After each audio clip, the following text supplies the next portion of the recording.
मित्रों, मैं महाराज कुमार गुप्ता दक्ष स्टडी परिवार में आपको स्वागत करते हैं। आज है 6 जनवरी और 6 जनवरी से जितने भी करंट अफेयर्स बन सकते हैं हम लोग इस वीडियो में डीपली डिस्कशन करेंगे।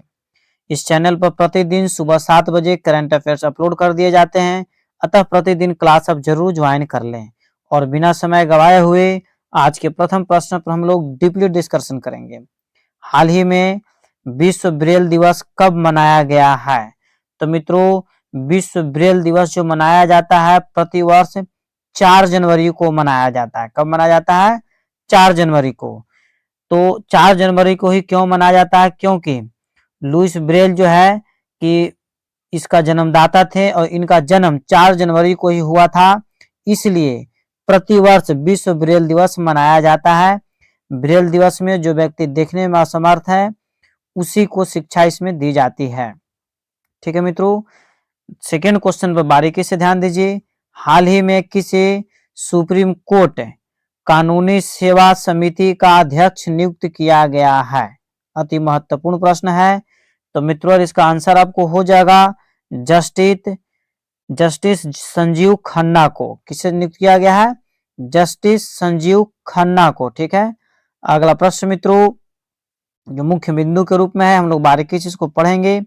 महाराष्ट्र पुलिस का नया डीजीपी रसीम शुक्ला को नियुक्त किया गया। NHSRCL के निदेशक के रूप में प्रमोद शर्मा को नियुक्त किया गया। वायुसेना मुख्यालय नई दिल्ली में महानिदेशक मकरंद रनाडे बने। भारतीय कुश्ती महासंघ का अध्यक्ष संजय सिंह को चुना गया, जो अब जैसे भारतीय कुश्ती महासंघ क्या कर दिया गया? निरस्त कर दिया गया है। सलाम बम्बे फाउंडेशन के लिए स्वास्थ्य राजदूत अमृता राजचंद को नामित किया गया। अगला प्रश्न मित्रों, हाल ही में किस राज्य की कादियाल साड़ियां को जीआई टैग मिला है? हाल ही में किस राज्य की कादियाल साड़ियों को जीआई टैग मिला है? तो मित्रों, इसका आंसर हो जाएगा पश्चिम बंगाल। एक चीज और आपको हम बताएंगे कि पश्चिम बंगाल का जो सुंदरबन डेल्टा है, तो सुंदरबन डेल्टा में जो शहद का जो उत्पादन होता है उसको भी जीआई टैग मिला है, शहद को भी मिला है। ठीक है, मध जिसको हम लोग बोलते हैं चलता फिरता भाषा में, तो शहद को भी जैसे जीआई टैग साथ में दिया गया है। अब यहाँ पर पश्चिम बंगाल, तो पश्चिम बंगाल की राजधानी कहाँ है? कोलकाता। कोलकाता किस नदी के किनारे बसा हुआ है? तो हुगली नदी के किनारे बसा हुआ है। कोलकाता के वर्तमान समय में सीएम कौन है? तो ममता बनर्जी। और पश्चिम बंगाल का जैसे गवर्नर कौन है? तो सीबी आनंदा बोस। सीबी आनंदा बोस है। अगला प्रश्न मित्रों, ध्यान दीजिएगा इसके मुख्य बिंदु पर। 11वां बांग्लादेश पुस्तक मेला कोलकाता में हुआ। पश्चिम बंगाल के ब्रांड एम्बेसडर सौरभ गांगुली बने हैं। शांति निकेतन को यूनेस्को ने अपनी विश्व धरोहर सूची में शामिल किया। पश्चिम बंगाल ने 15 अप्रैल को पोइला बैसाख मनाने का निर्णय लिया है। अगला प्रश्न है कि हाल ही में भारतीय नौसेना स्टाफ के उप प्रमुख के रूप में किसे नियुक्त किया गया है? तो इसका आंसर हो जाएगा मित्रों दिनेश के त्रिपाठी को। किसे नियुक्त किया गया है? दिनेश के त्रिपाठी को। ठीक है मित्रों, अगला प्रश्न आपका है कि हाल ही में आत्मनिर्भर भारत उत्सव 2024 का आयोजन कहाँ किया गया है? बहुत ही बेहद महत्वपूर्ण प्रश्न आपके एग्जाम्स के लिए। कि हाल ही में आत्मनिर्भर भारत उत्सव 2024 का आयोजन कहाँ किया गया है? तो मित्रों, इसका आंसर हो जाएगा नई दिल्ली में। कहाँ किया गया है? नई दिल्ली में जैसे इसका उत्सव को आयोजन किया गया है।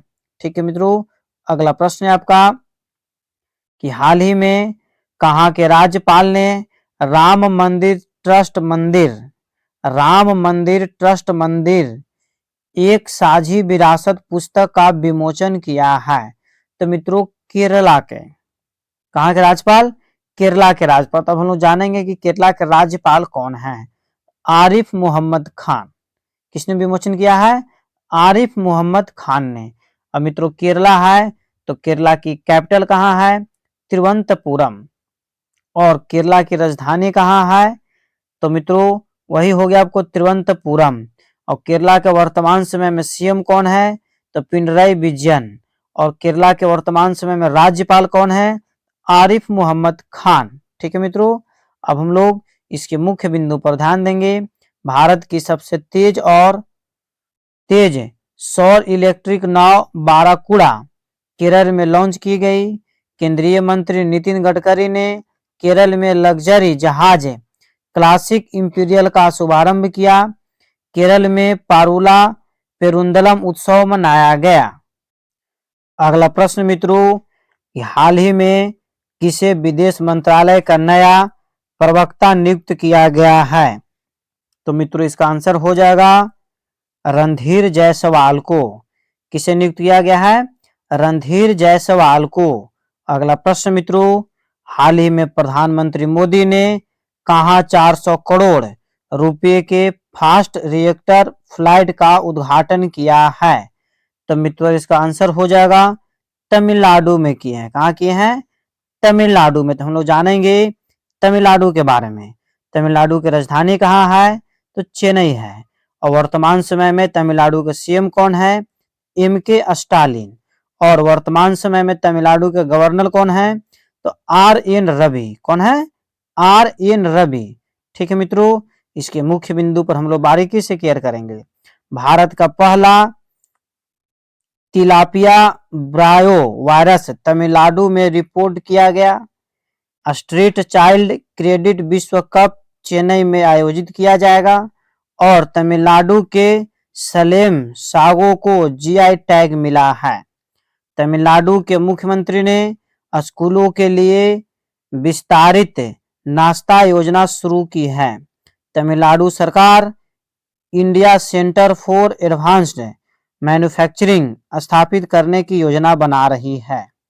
अगला प्रश्न मित्रों, हाल ही में इंडिया रेटिंग्स ने चालू वित्त वर्ष में भारत की वृद्धि दर कितने प्रतिशत रहने का अनुमान लगाया है? तो मित्रों इसका आंसर आपको हो जाएगा 6.7%। 6.7% कहने का मतलब है कि सी नंबर। अगला प्रश्न मित्रों, कि हाल ही में कौन फेथ टूरिज्म एसोसिएशन के अध्यक्ष बने हैं? हाल ही में कौन फेथ टूरिज्म एसोसिएशन के अध्यक्ष बने हैं? तो मित्रों इसका आंसर हो जाएगा पुनीत छतवाल। कौन बने हैं? पुनीत छतवाल। ठीक है मित्रों, अगला प्रश्न देखिएगा, हाल ही में कौन Mrs India 1 in a million 2023 की विजेता बनी है?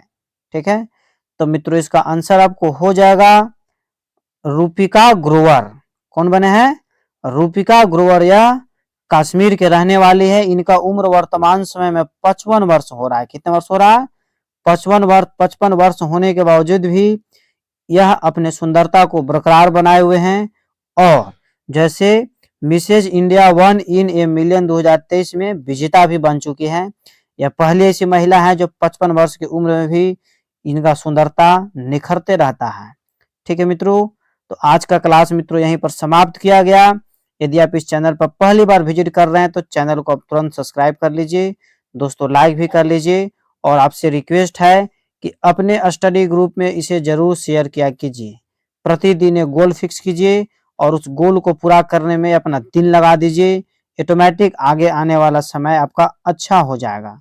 एक बार प्रेम से बोलिए भारत माता की जय।